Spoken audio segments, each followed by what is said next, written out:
Harry said as they climbed the stairs.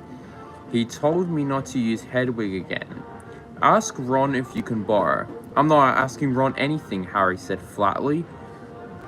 I'll borrow one of the school owls then. Anyone can use them, said Hermione.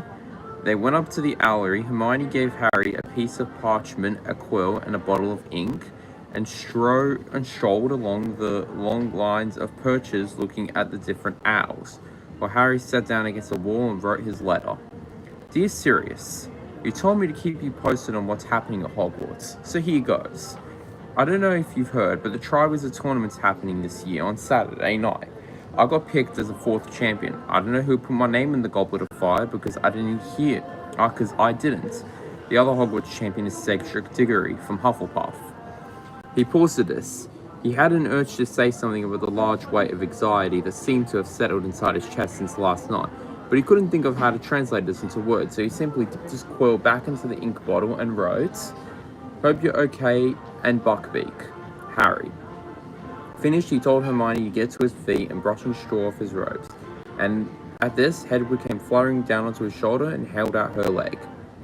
I can't use you, Harry told her, looking around the school. I've got to use one of these.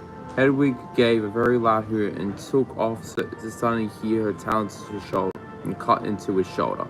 She kept her back at Harry all the time as he was trying to keep the leg of a large barn owl. When the barn owl had fallen off, Harry reached out to stroke Hedwig, but clicked her beak furiously and soared up into the rafters out of reach. First Ron, then you, Harry, said Harry angrily. This isn't my fault. If Harry had thought that matters would improve every time he got used to the idea of being champion, the following day showed how mistaken he was. He could no longer avoid the rest of the school once he was back at lessons, and it was clear that the rest of the school, just like the Gryffindors, thought Harry had entered himself from the tournament. Unlike the Gryffindors, however, they did not seem impressed. The Hufflepuffs were usually on excellent terms with the Gryffindors, had turned remarkably cold towards the whole lot of them. One herbology lesson was enough to demonstrate this. It was plain that the Hufflepuffs felt that Harry had stolen their championship glory, a feeling exasperated perhaps by the fact that the Hufflepuff house had rarely gotten any glory, and that Cedric was one of the few who had ever been given them any, having been in Gryffindor once at Quidditch. Ernie Macmillan and Justin Finch-Fletchley, with whom Harry normally got on well with, did not talk to him, even though they were repotting bouncing bulbs at the same tray.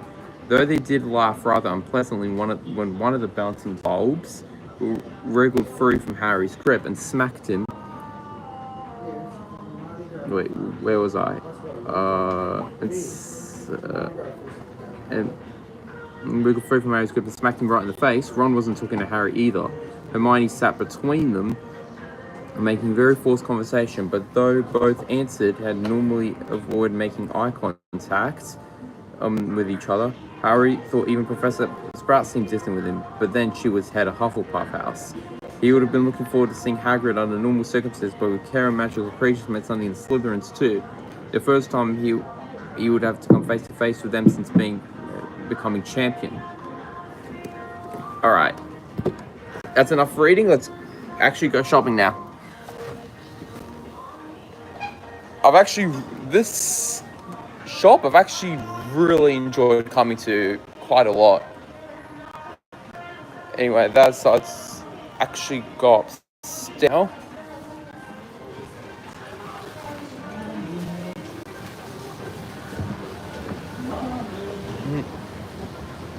Alright.